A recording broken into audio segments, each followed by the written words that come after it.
It's just me and you, Joseph. For now. Yeah. My name's Joseph. I'm the roaster at ETHICA, and we are gonna talk about coffee. Let's watch some old videos and see what we can see. Beautiful video, so Yeah. well shot. Yeah, just the feel of it, it's amazing. Right? It's a bit Feels like nostalgic. I'm right there. Yeah. And look at all these buckets. Paraiso, that was an amazing coffee. The Ethiopia Gadeb, one of my favorites. I love a washed Ethiopian coffee. Simple man. So here you can see we're just watching temperatures basically.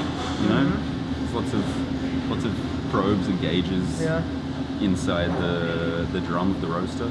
Yeah, just sort of like watching how fast the beans are rising in temperature over time. Use Cropster. Cropster is like the best. It's a profiling program. But yeah, just helps us to manage our coffee output and inventory and everything. Pretending like I'm working hard. Oh yeah, what are you listening there? Basically just listening, well, probably most likely listening to First Crack. It's a point in the roast.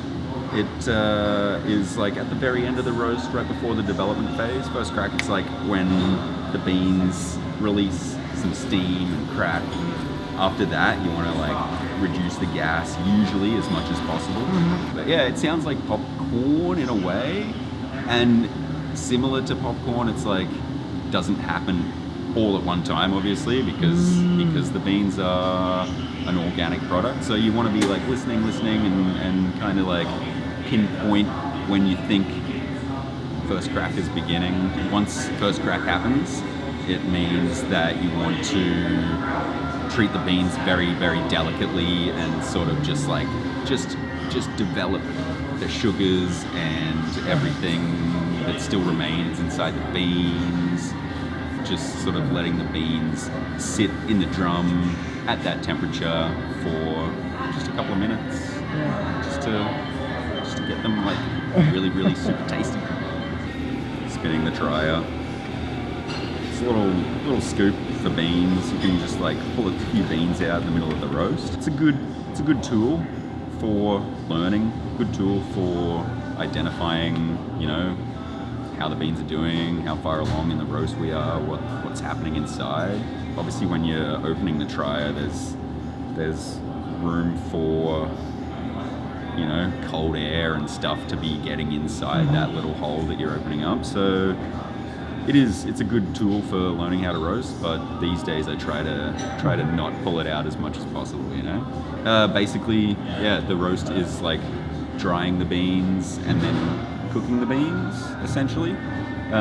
So being able to smell the beans halfway through the roast, you can like identify when you think the drying phase has begun. When you think the development phase has begun, you can kind of smell first crack a little bit. It's more of a sensation than a smell, but yeah, all of these things. And also, you know, at the end of the roast, you can kind of like pull a few out and smell if you want to stop or not. But again, you want to like be consistent with temperatures and stuff. So these days I try not to pull out the trier too much. It's a beautiful tool for a roaster who wants to look busy, which is great for me. I look so busy in this video. Two roasting bandits, check them out. I don't know, I mean for this video in particular, I feel like he just wanted to be in the video as well. No, that's not true. For a long time we were roasting together, you know, just side by side, just to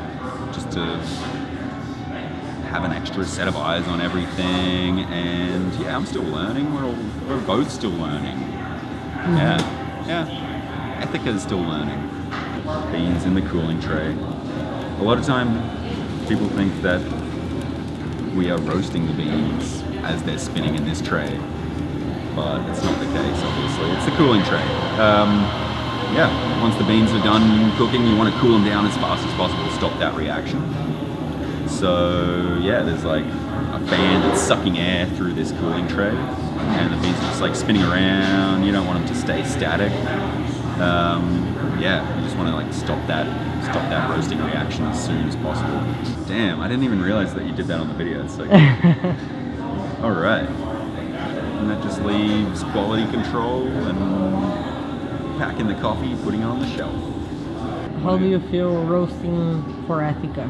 It's such a lively place to be and to roast. It's really been a lot of fun to be right here in the cafe, roast next to our beautiful customers and answer questions and talk to everybody.